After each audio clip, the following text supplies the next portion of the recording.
today. My name is Matthew Marshall. I'm the E-Plan State Tier 2 Coordinator for the University of Texas, Dallas.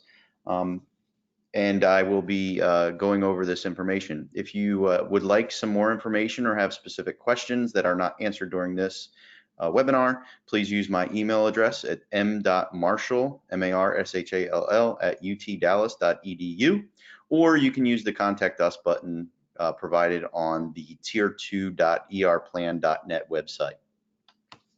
So the first thing we're going to go through is the reason why you need to submit a Tier 2 report and who needs to submit a Tier 2 report.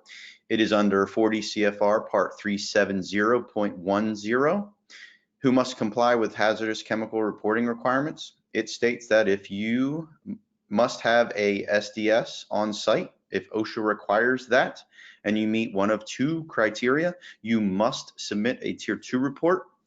That is, if it is an EHS chemical on site at any one time that you have 500 pounds or more, which is approximately 500 or 55 gallons, or the threshold planning quantity of EHS chemicals. If you have the threshold planning quantity or 500 pounds, you must submit a Tier 2 report. So different chemicals have different threshold planning quantities, such as sulfuric acid has a 500-pound threshold. Chlorine gas has a 100-pound threshold. So you must submit a Tier 2 report if either of those criteria are met.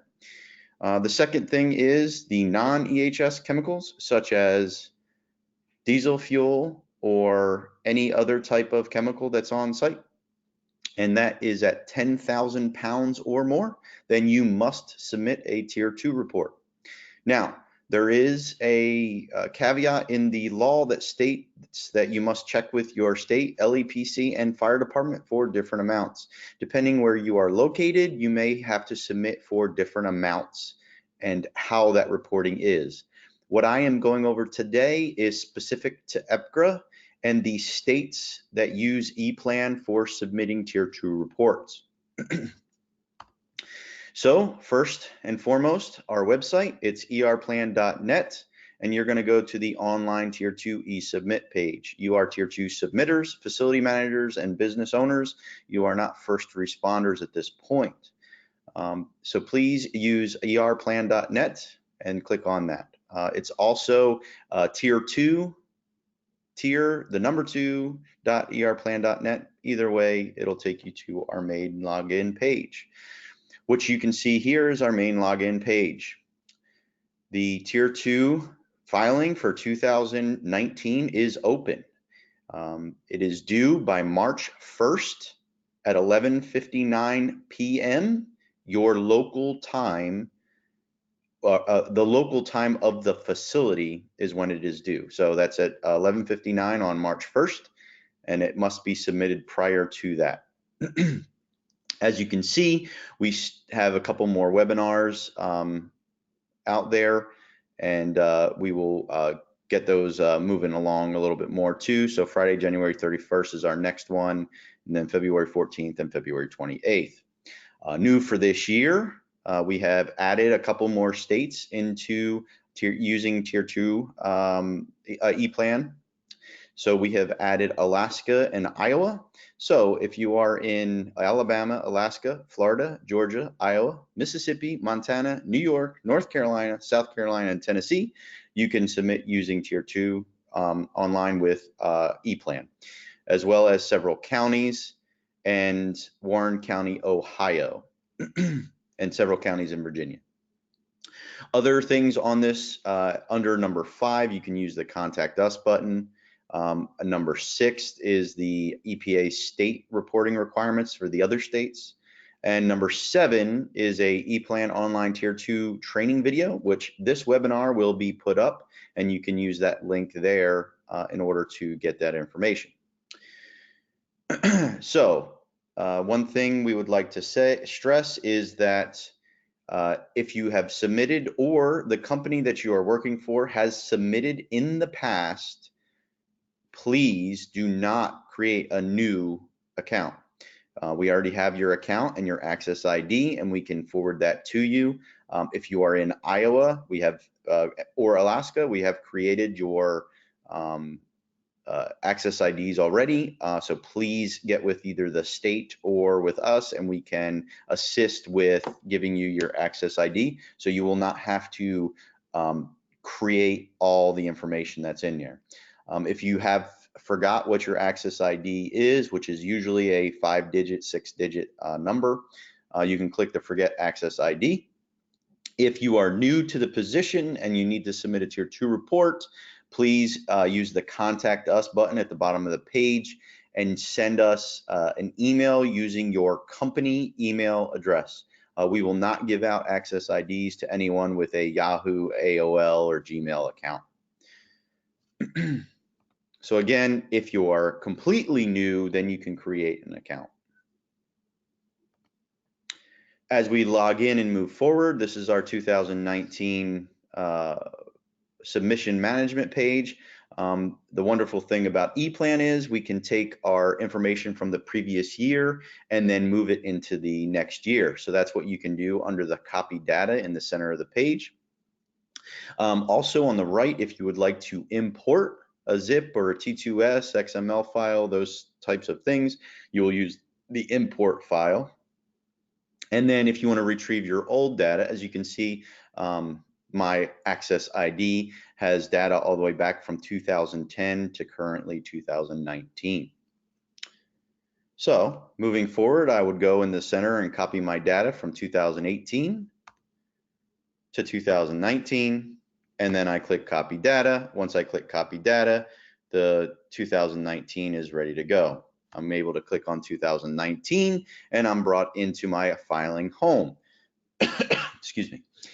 Once I'm in my filing home, this is where I can look at my facility information. I can search my facility IDs and facility names if I know, or street addresses. But first thing I'm going to do is talk about up at the top of the page, which is our account information.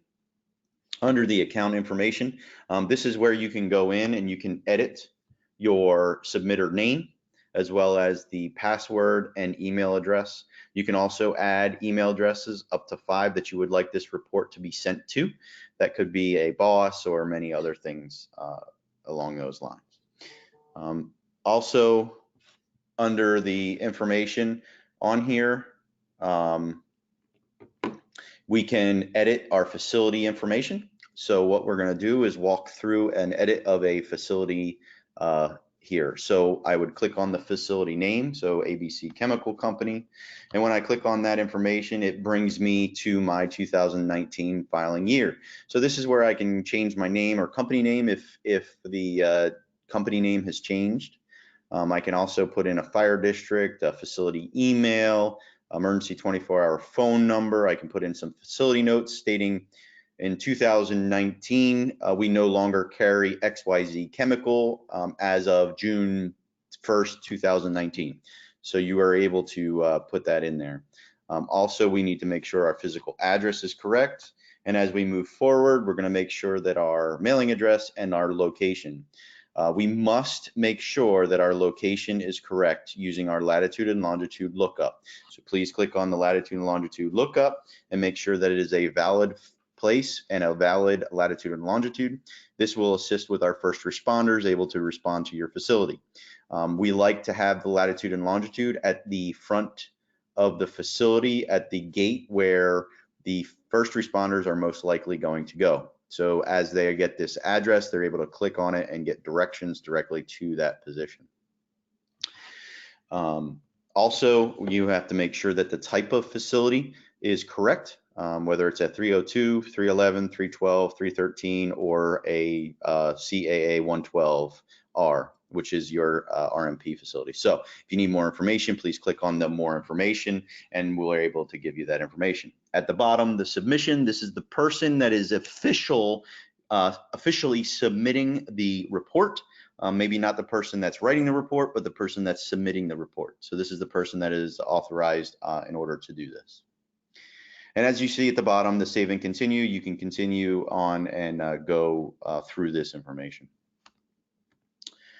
As I move on, my facility identification must have a Dun & Bradstreet and also an NAICS code. These must be in there. as well as part of the Tier 2 reporting. This is also where you will put your TRI number if you are TRI, an RMP number also. In certain states such as Alabama and Florida, it will have a state ID number and some other numbers that may need to be in there, but you wouldn't be able to edit those. And that's for that state specifically. As I click next, I go to my state fields. Depending on where you are and what state you're in, you will have to answer some state questions regarding your facility.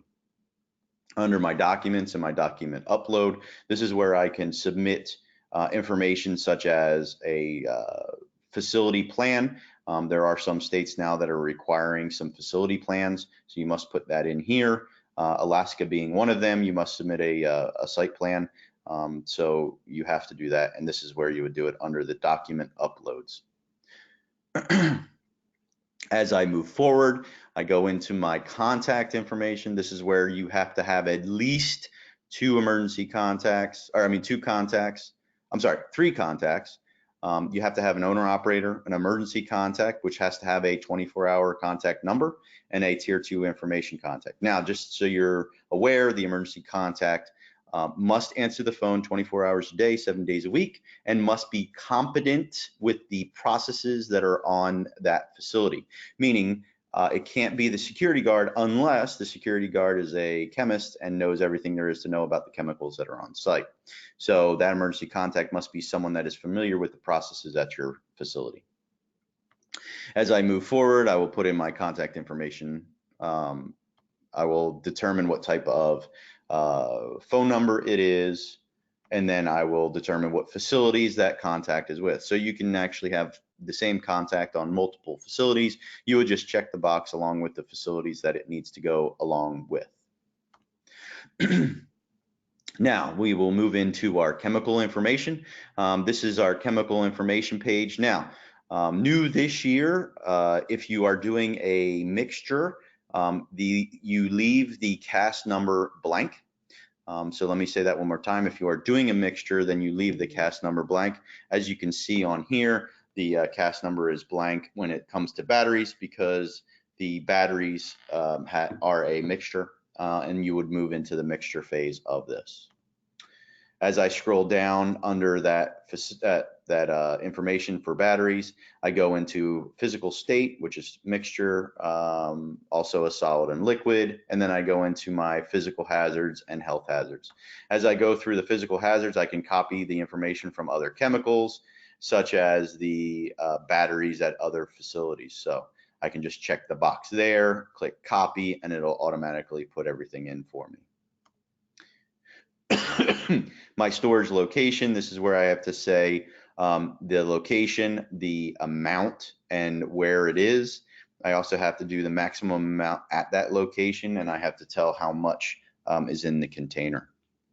As I move forward, I will determine what type of storage type it is, as well as the pressure and the temperature.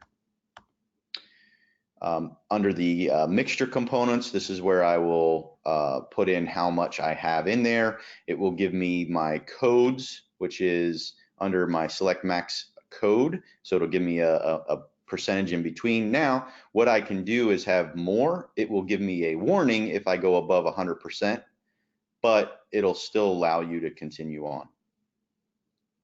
After that, I will click my validate record, as you can see in that top right corner. I click the validate record and it takes me to my submission place where I see that I have some errors.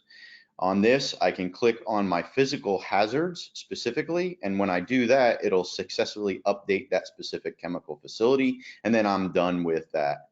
But I also have to say that my NAICS is wrong, so I click on my blue little part right here, and then I click on that and it'll take me to the NAICS code, and I update that, and then I can move on.